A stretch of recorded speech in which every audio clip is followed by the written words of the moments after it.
Hello, everybody. Happy Friday. I hope you had a wonderful day. It was nice and warm out today.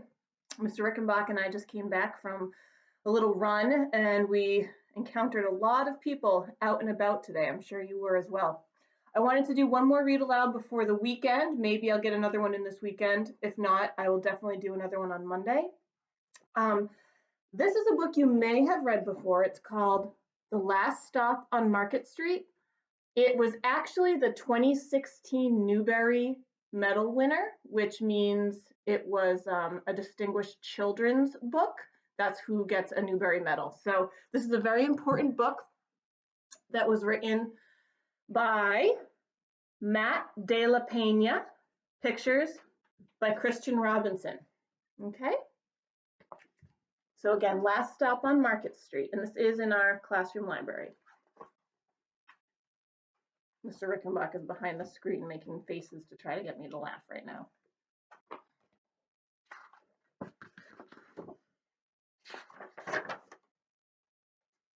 And this is dedicated to Luna and her two grandmas, Ronnie and Grace, and also dedicated to Nana.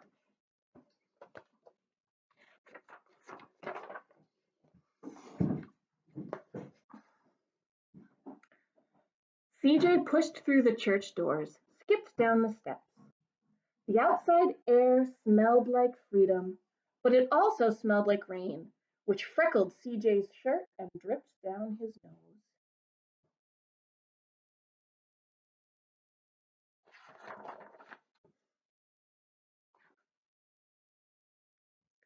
He ducked under his Nana's umbrella, saying, "How come we gotta wait for the bus and all this wet?" "Trees get thirsty too," his Nana told him. "Don't you see that big one drinking through a straw?" CJ looked for a long time, but never saw a straw.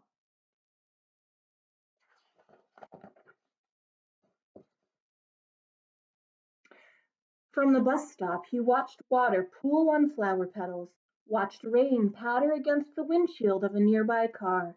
His friend Colby climbed in, gave CJ a wave, and drove off with his dad. "Nana, how come we don't got a car?"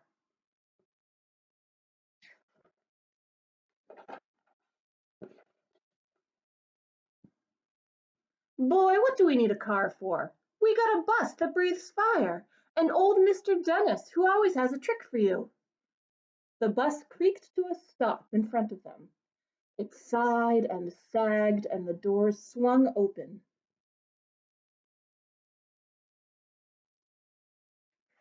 That's called personification, when a writer makes an object do things like sigh or sag, when an object does things that a human might do. You find that in a lot of poetry.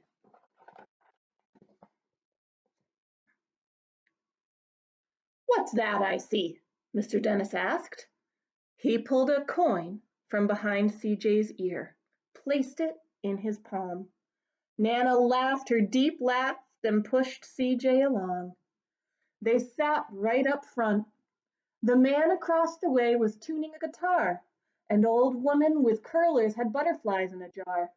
Nana gave everyone a great big smile and a good afternoon. She made sure CJ did the same.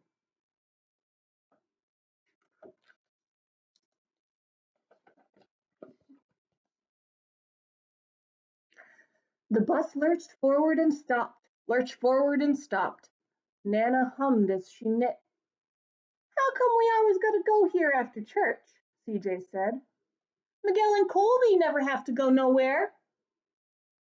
"I feel sorry for those boys," she told him. "They'll never get a chance to meet Bobo or the Sunglass Man. And I hear Trixie got herself a brand new hat." CJ stared out the window, feeling sorry for himself. He watched cars zip by on either side, watched a group of boys hop curbs on bikes. Can you think of a time you've had to go somewhere with your mom or dad and you just didn't want to? You felt like your friends were doing more things that were fun. I think that's how CJ feels.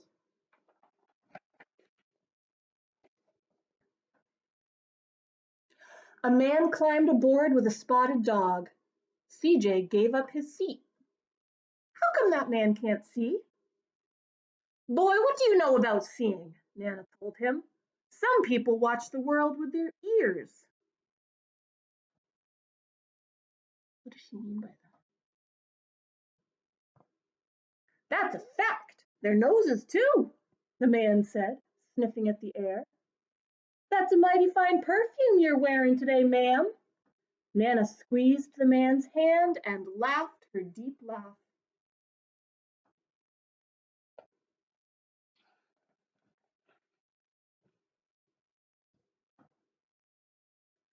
Two older boys got on next.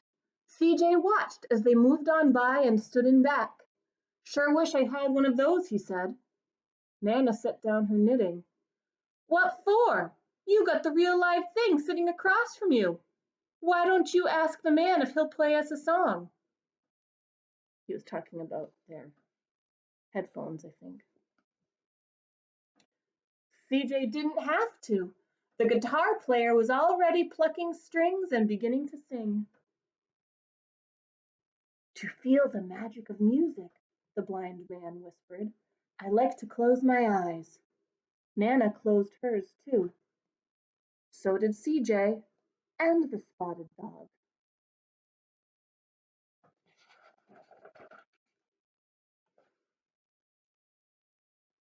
And in the darkness, the rhythm lifted CJ out of the bus, out of the busy city.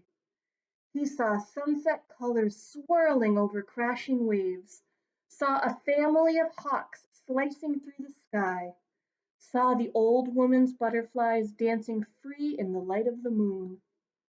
CJ's chest grew full and he was lost in the sound, and the sound gave him the feeling of magic.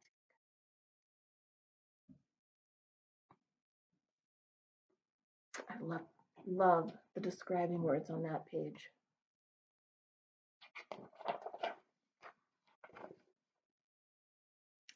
The song ended and CJ opened his eyes. Everyone on the bus clapped, even the boys in back. Nana glanced at the coin in CJ's palm. CJ dropped it in the man's hat.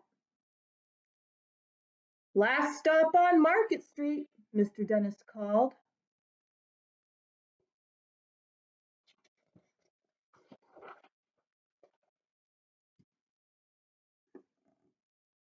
CJ looked around as he stepped off the bus.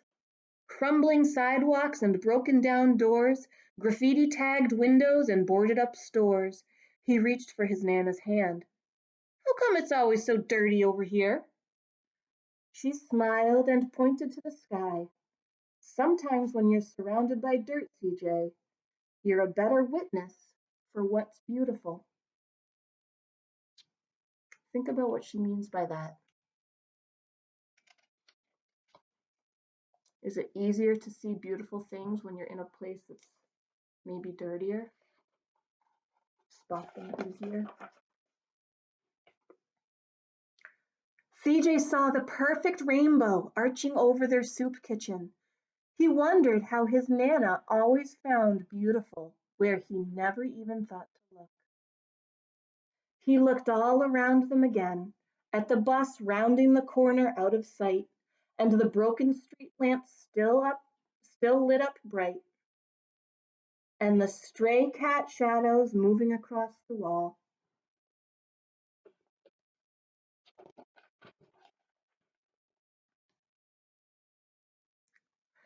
When he spotted their familiar faces in the window, he said, I'm glad we came.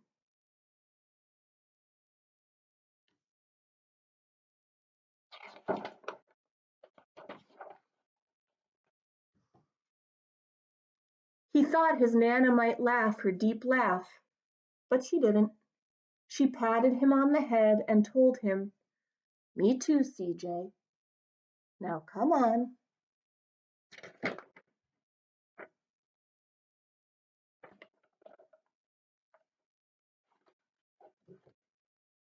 Do you know what CJ and his grandma were doing? Do you know what a soup kitchen is? There they are, right up there. I encourage you to ask your families about that if you're not sure what that is. Some of you may have volunteered at a soup kitchen before. I have.